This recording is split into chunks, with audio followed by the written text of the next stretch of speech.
पाठ 4। एही ठैया झूलनी हैरानी हो रामा। शिव प्रसाद मिश्र, रुद्र। प्रश्न अभ्यास। प्रश्न 1। हमारी आजादी की लड़ाई में समाज के उपेक्षित माने जाने वाले वर्ग का योगदान भी कम नहीं रहा है। इस कहानी में ऐसे लोगों के योगदान को लेखक ने किस प्रकार उभारा है? उत्तर। भारत की आजादी की लड़ाई में हर धर्म और वर्ग के लोगों ने बढ़ चढ़कर भाग लिया था।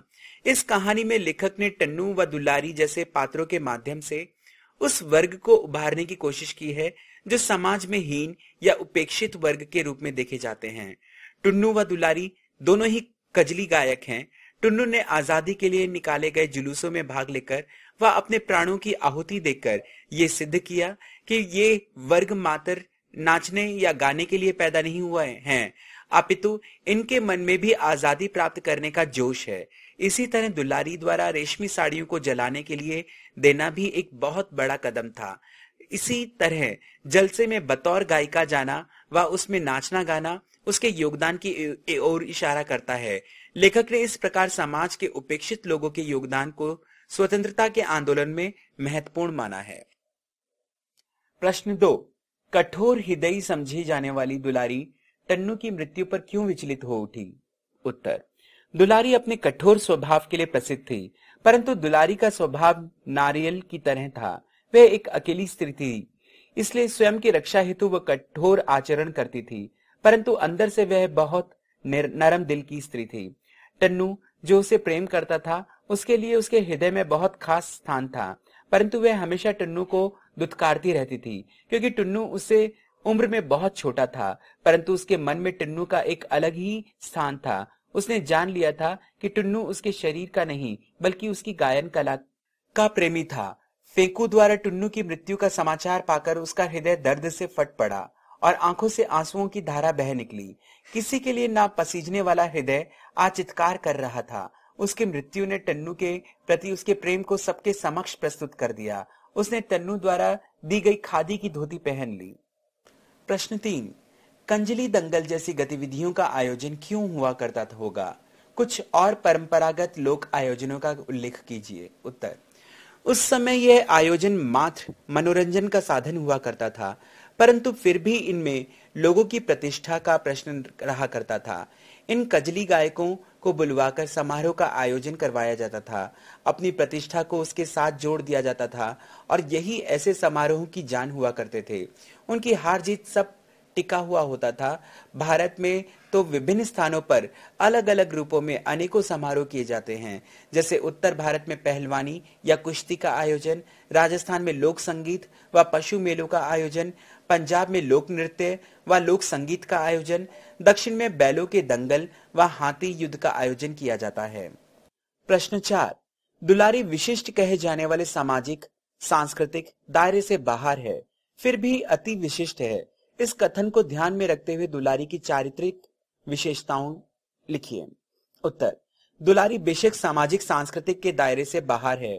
समाज के प्रतिष्ठित लोगों द्वारा इन प्रतिभावान व्यक्तियों व इनकी कलाओं को उचित सम्मान नहीं दिया गया है, लेकिन अपने व्यक्तित्व में से इन्होंने अपना एक अलग नाम प्राप्त किया है जो अति विशिष्ट है। दुलारी की यही विशिष्टता उसे सबसे अलग करती है। ये इस प्रकार है। प्रभावशाली गायिका।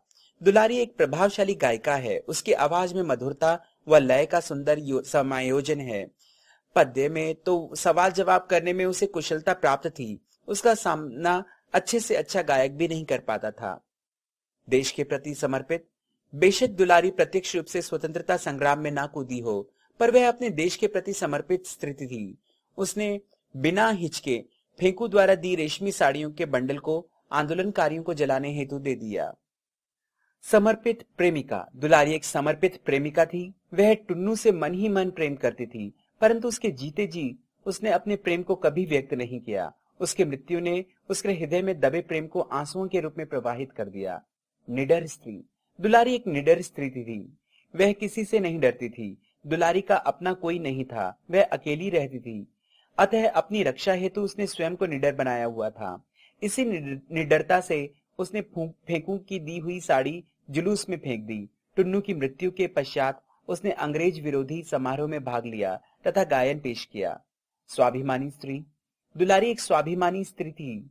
वह अपने सम्मान का समझौता करने के लिए बिल्कुल तैयार नहीं थी। उसने अकेले रहकर सम्मान से सर उठाकर जीना सीखा था।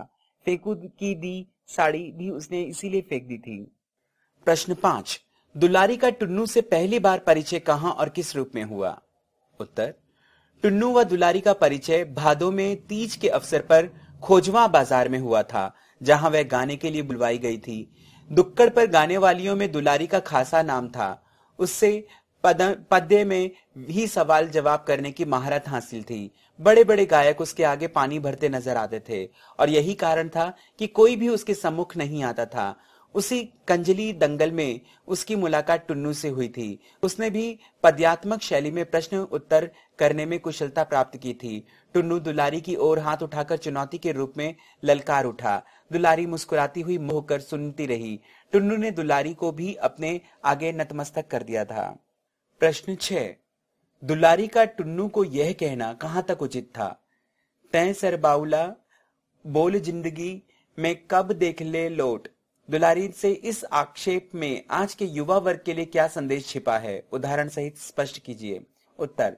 दुलारी का टुन्नू को यह कहना उचित था, तैं सर बाउला बोल जिंदगी में कब देखने लौट, क्योंकि टुन्नू अभी 16-17 वर्ष का है। उसके पिताजी गरीब पुरोहित थे जो बड़ी मुश्किल से गृहस्थी चला रहे थे।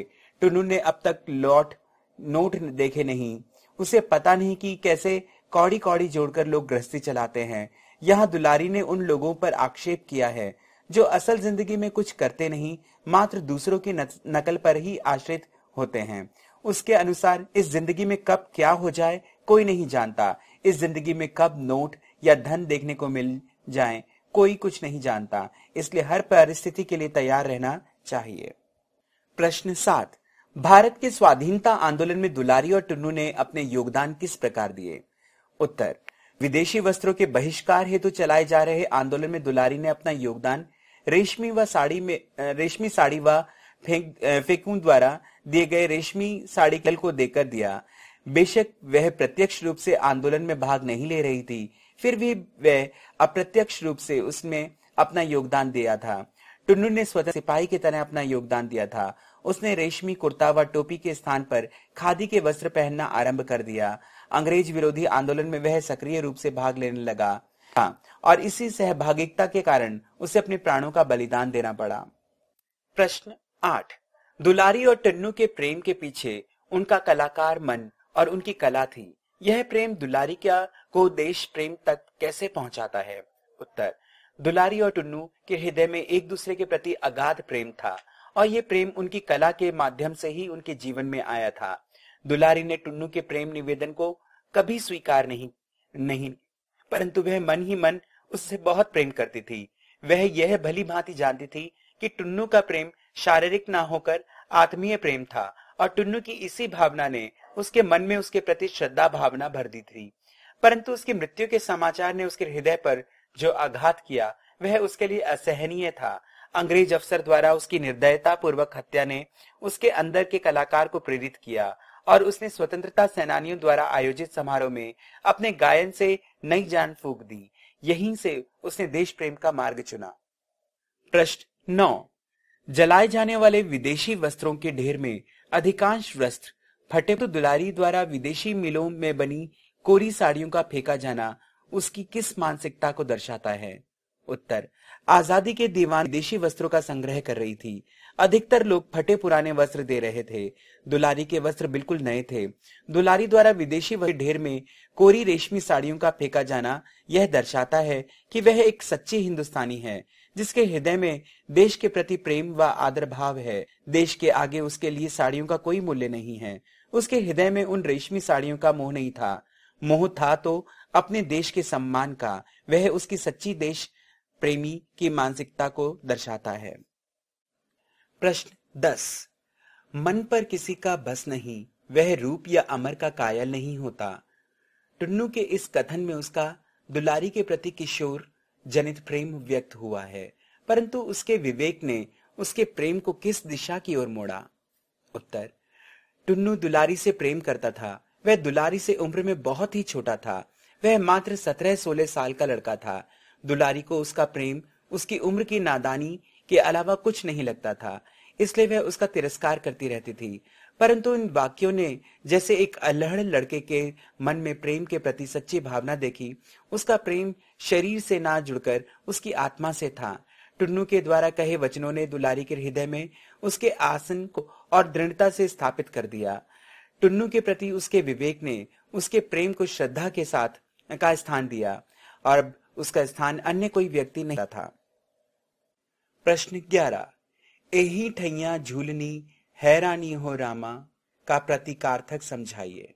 उत्तर। इस कथन का शाब्दिक अर्थ है कि इसी स्थान पर मेरी नाक की लौंग खो गई है। मैं किससे पूछूं? नाक में पहनना जाने वाला लौंग सुहाग का प्रतीक है। दुलारी एक गौन हारिन है। उसने अपने मन रूपी नाक में टुन्नू के नाम का लौंग पहन लिया है। दुलारी की मनोस्थिति देखें तो जिस स्थान पर उसे गाने के लिए आमंत्रित किया गया था, उसी स्थान पर टुन्नू की मृत्यु हुई थी, तो उसका प्रतीकार्थ होगा इसी स्थान पर मेरा प्रियतम मुझसे बिछड़ गया है। अब मैं किससे उसके बारे में पूछूं कि मेरा प्रियतम मुझे कहाँ मिलेगा? अर्थात अब उसका प्रियतम उससे बिछड़ गया है, उसे पाना अब उसके बस में नहीं है।